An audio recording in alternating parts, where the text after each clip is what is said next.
Let me take you to a place, a hot, dusty Thursday afternoon in West Africa.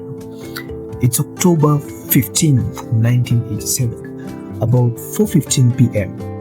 The city is Ouagadougou, in a country that at the time was called Upper Volta. Picture a small, stuffy meeting room in an old government building.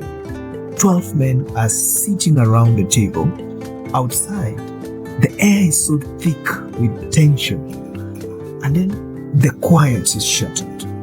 Gunfire erupts in the courtyard. It's sudden, it's brutal. In the yard, the president's driver and 2 bodyguards are cut down. They never had a chance. Inside the room, everyone hits the floor. They're scrambling, hiding under the table. Everyone except one man. This one man, he doesn't flinch. He doesn't hide. He stands up. He straightens his shirt and he walks out the door alone with his hands raised above his head. He's completely calm, completely clear. He looks at the soldiers pointing the guns at him and says, "It's me they want." And then a storm of bullets. He falls. The men inside the room are slaughtered moments later. They threw his body and the others into a shallow grave like they were nothing but garbage. The man who dared to stand up and tell all of Africa to wake up was gone. But listen to me closely.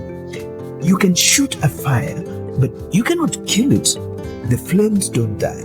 They just scatter, waiting for new hands to carry them. So who was this man, Thomas Sankara, and why were they so terrified of him that they had to erase him from the earth? He was born on December 21st, 1949 in a tiny town called Yako. He came into a world ruled by France, a world where even his own father, a war veteran who had fought for France, had to change his African name just to survive. His mother was a strong woman from the Mosi people. So right from the start, Thomas carried 2 bloodlines in him, the pride of his ancestors and the sting of being ruled by foreigners. As a boy, he was brilliant. He loved math. He loved playing his guitar. He loved learning French. But when he was just 11 years, he did something that would shape his entire life. One day, with a gang of his friends, he decided to pull down the French flag flying over their school and raise the new flag of their independent country.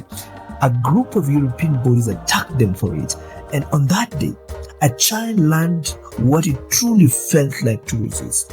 He joined the army not because he loved war, but because he saw it as a tool he could use to serve his people.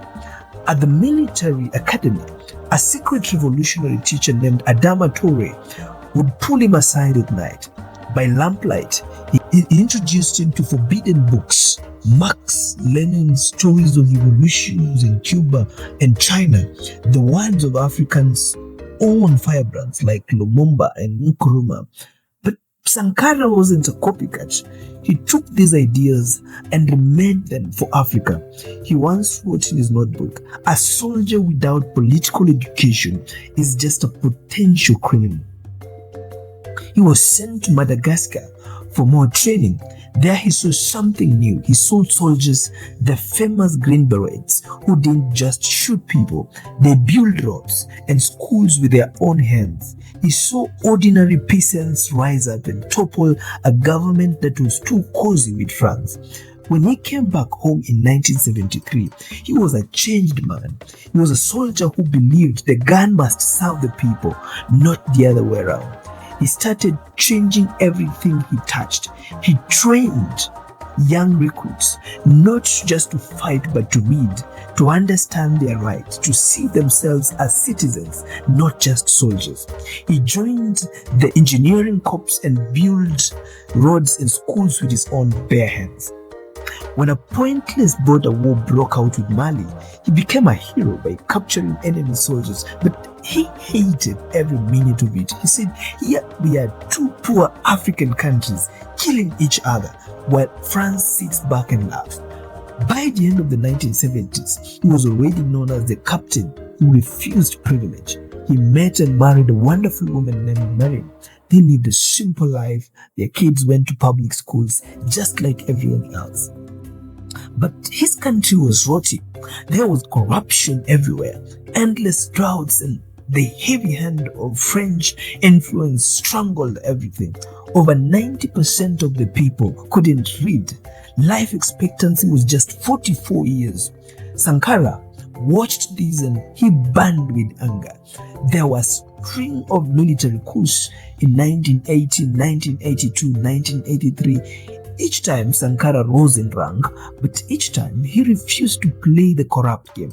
Finally, in April 1982, he went live on the radio and resigned right in front of the president. He said, "Woe to those who silence their people."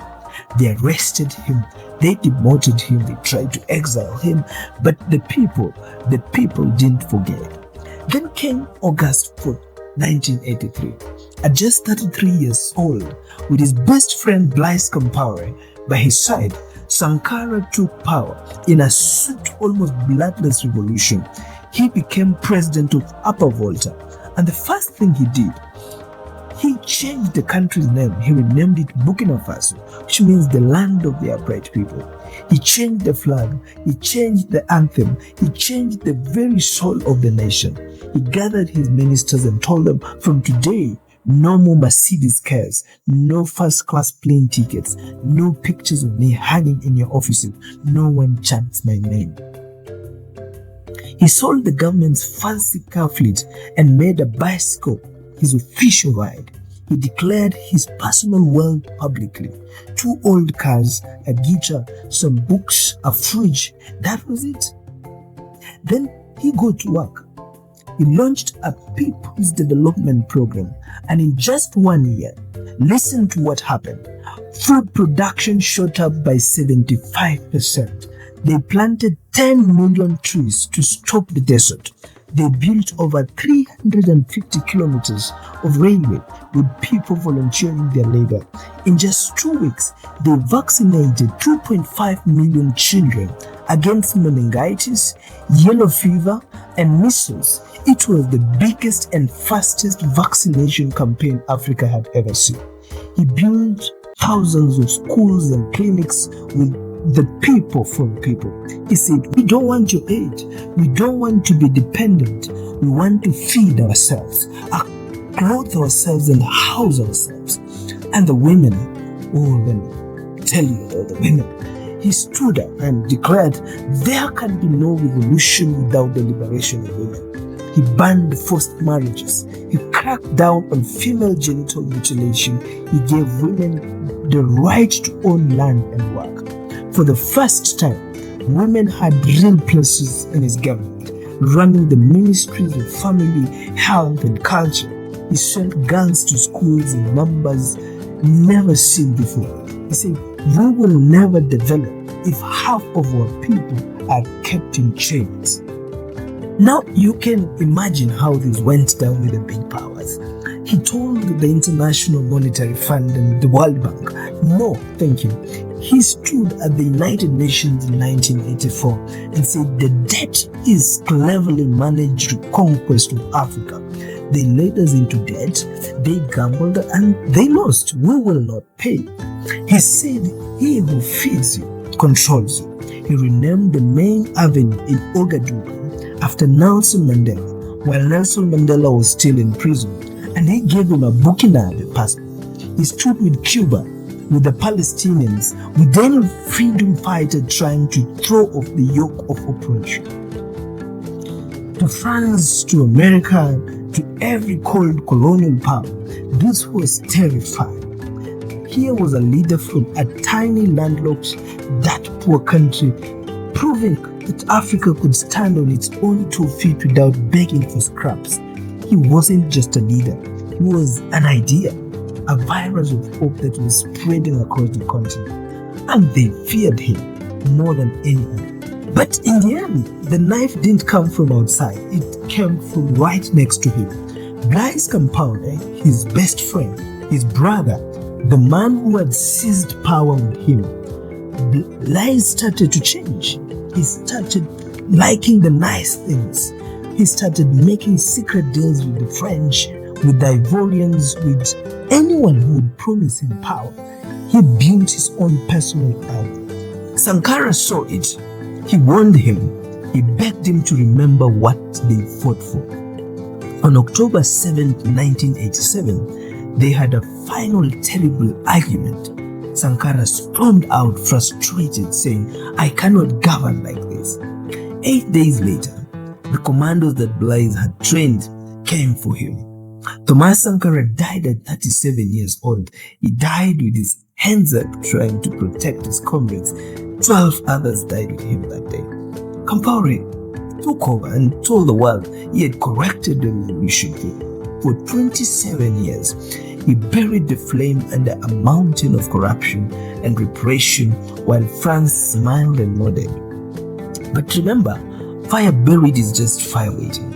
In 2022, another young captain, just 34 years old, was lifted to power on the shoulders of the people. His name is Ibrahim Traoré. He has done the things that Sankara used to do. He kicked out the French troops out. He nationalized the gold mines. He tore up the old unfair contracts. He formed a new alliance of Sahel states with Mali and Niger, 3 countries standing together and saying no. He says this fight isn't just against terrorism, it's against an imperial system that wants to keep us poor so they can steal what is ours.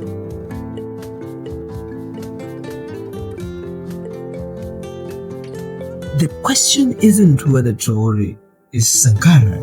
He is not. The question is, can the dream Sankara died for of a truly independent, self-sufficient Africa finally survive in the hands of this new generation? The bulletproof vest is off. The revolution is streaming live on TikTok, and the world is watching to see if this time the ending will be different.